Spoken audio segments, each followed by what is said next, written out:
안녕하세요. 공지영 전도사입니다. 오늘 강의의 제목은 서로에게 부서진 흙이 될 때 거기서 생명이 움튼다입니다. 그럼 오늘의 강의 시작하겠습니다. 우리는 깨어진 세상에 살고 있습니다. 굶주림과 질병과 폭력과 모욕 때문에 망가진 몸을 보았습니다. 죄책감과 수치심과 우울감 때문에 상한 얼굴도 보았습니다.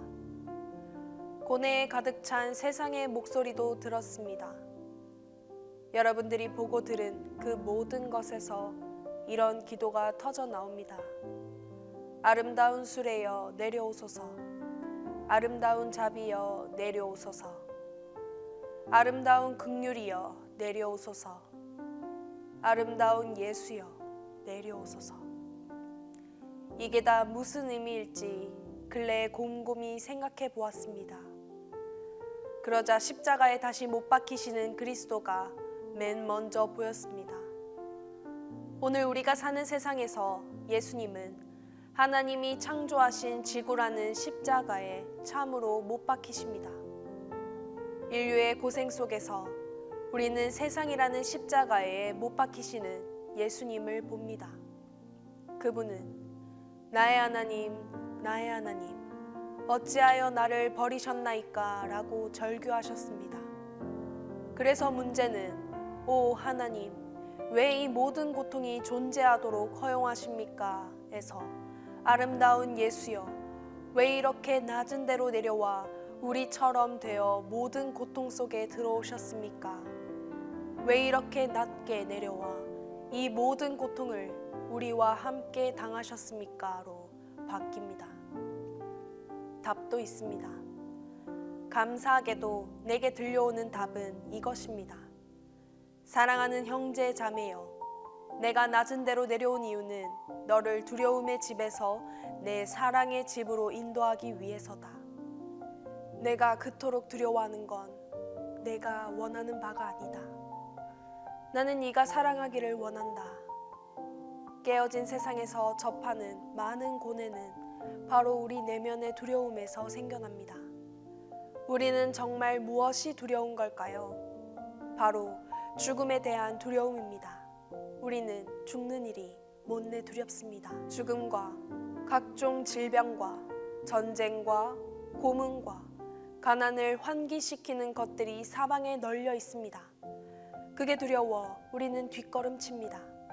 그리고 두려움이 더할수록 점점 더 자신을 해칩니다. 잘 알다시피 이 세상은 두려움을 중심으로 돌아갑니다. 그러나 예수님이 하시는 말씀은 완전히 다릅니다. 그분은 두려워하지 말라라고 말씀하십니다. 똑같은 말씀이 복음서 전체에 걸쳐 되풀이됩니다. 천사가 사가랴와 마리아에게 한 말도 그것입니다. 예수님이 무덤 앞에 여인들과 호수 위의 제자들에게 하신 말씀도 그것입니다. 안심하라, 나니 두려워 말라. 복음서 도처에 그 음성이 들려옵니다. 형제 자매여, 나니 두려워하지 말라. 당신은 두려움의 집에서 살아나올 수 있을까요? 복음서를 쓴 요한에게서 그 답을 들을 수 있습니다. 사랑에 관해 이렇게 말하는 대목입니다. 하나님이 먼저 우리를 사랑하셨으니 우리도 서로 사랑하자. 요한은 서로 문제를 해결해주고 호감을 느끼도록 서로 사랑하자라고 말하지 않고 하나님께 먼저 사랑받았으니 서로 사랑하자라고 말합니다. 바로 이 처음 사랑 덕분에 우리는 두려움을 떨칠 수 있습니다. 여러분들은 사랑받는 존재입니다. 사랑을 받거나 줄 수 있기 오래전부터 여러분들은 이미 받아들여졌습니다. 이것이 복음의 위대한 소식입니다. 여러분들은 전적으로 온전히 사랑받고 있습니다. 다른 사람들이 여러분들을 어떻게 말하고 생각하고 대하든 여러분들은 그런 존재가 아닙니다.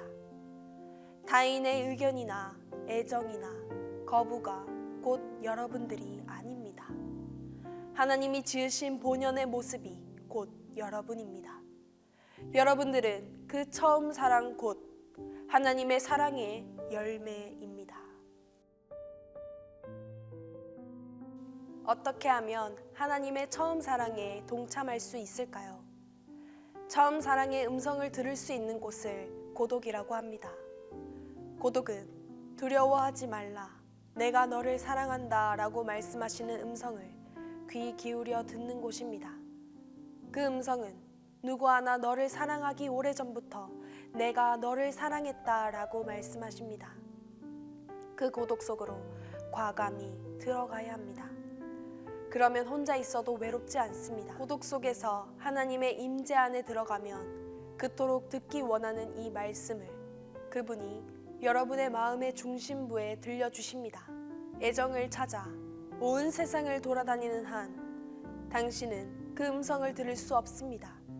부조리한 삶이란 바로 내가 너를 사랑한다 라고 말씀하시는 그 음성을 더는 듣지 않는 삶입니다. 그래서 우리는 계속 돌아다니며 이렇게 묻습니다. 나를 사랑하나요? 아닐까봐 너무 두려워요. 반대로 고독 속으로 과감히 들어가면 이제 들립니다. 고독이란 순종의 삶, 그 사랑의 음성을 듣는 삶입니다. 여러분들은 더는 외롭지 않아도 됩니다. 외로움을 고독으로 전환해야 합니다. 마음속의 고독의 터에서 서서히 소망의 비전이 자라납니다. 이게 가능한 이유는 여러분에게 소망을 주시는 그 사랑의 음성을 고독 속에서 들을 수 있기 때문입니다. 고독 속에 머물기란 좀처럼 쉽지 않습니다. 그러나 과감히 고독 속에 머물며 인내하면 우리는 모든 불안을 뚫고 그 사랑의 음성이 차차 더 많이 들려옵니다. 나는 너를 사랑한다 라고 말씀하시는 그 음성을 듣다 보면 이 동일한 음성이 모든 사람에게 똑같이 말씀하신다는 것을 깨닫게 됩니다.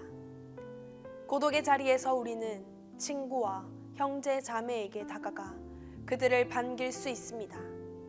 외로워서가 아니라 고독이 빚어내는 결과입니다. 우리가 공동체를 이룰 수 있는 이유는 공동체란 곧 고독이 고독을 반긴다는 뜻이기 때문입니다.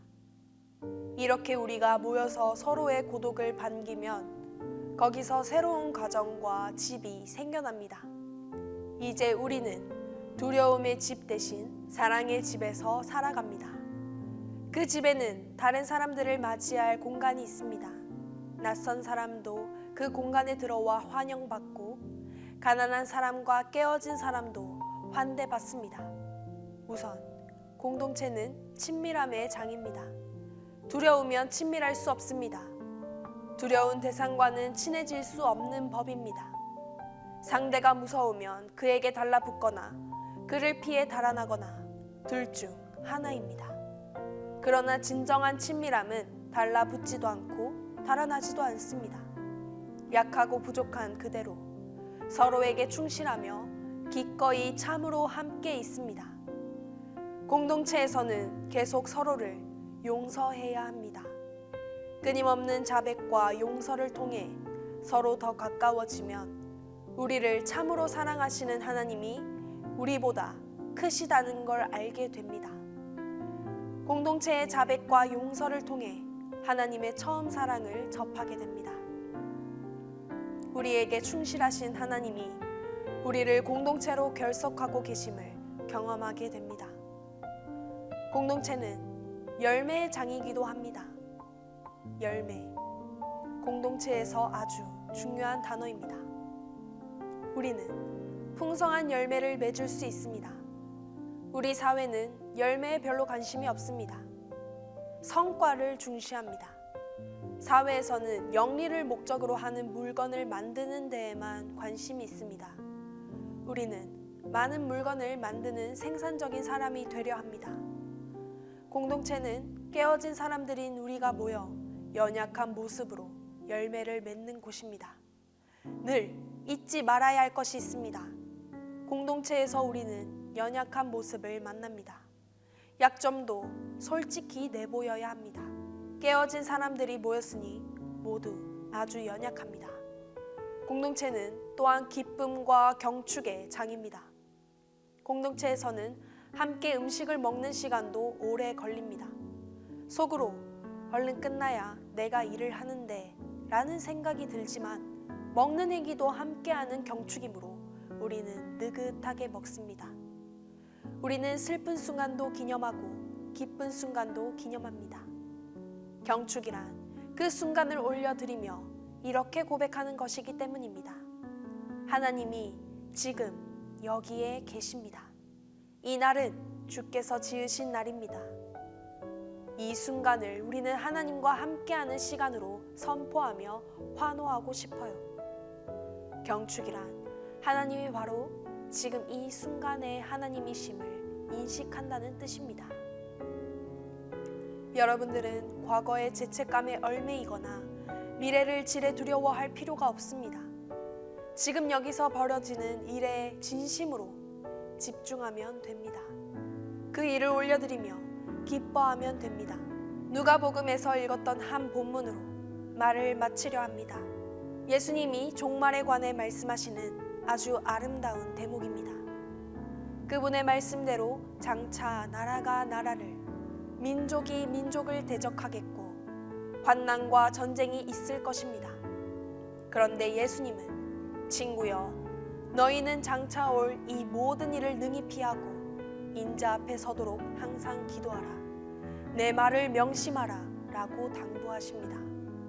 장차 벌어질 일에서 살아남아 인자 앞에 굳게 서도록 항상 기도해야 합니다. 바로 그것이 오늘 우리가 나눈 내용입니다. 고독의 부르심은 항상 기도하라는 것입니다. 공동체로서 함께 끝까지 굳게 서라는 부르심이기도 합니다. 이 세상의 전쟁과 대립은 계속됩니다. 세상의 환난과 고통은 그냥 사라지지 않습니다. 하지만 그것 때문에 우리가 망할 필요는 없습니다. 우리는 고독과 공동체 안에 더불어 살면서 항상 기도하고 함께 굳게 설 수 있습니다. 우리를 하나로 붙들어 주시는 인자 예수님을 바라보며 우리는 고개를 꼿꼿이 들고 당당히 설 수 있습니다. 그러면 돈, 독선, 대립, 독단 등 우리 문화의 모든 강박을 물리칠 수 있습니다. 그런 건 다 소용없습니다. 인간이 만든 진리에 그렇게 매달릴 필요가 없습니다. 라는 고백이 가능해집니다. 우리는 희망을 품을 수 있습니다. 새로운 마음을 받았기 때문입니다. 더는 독하거나 굳은 마음이 아니라 부드러운 마음입니다. 이상 강의를 마칩니다. 강의를 마치고 난 뒤 기도 시간이 있습니다.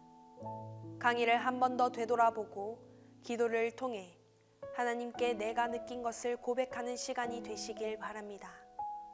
이 강의는 유튜브와 교회 홈페이지에서 보실 수 있습니다.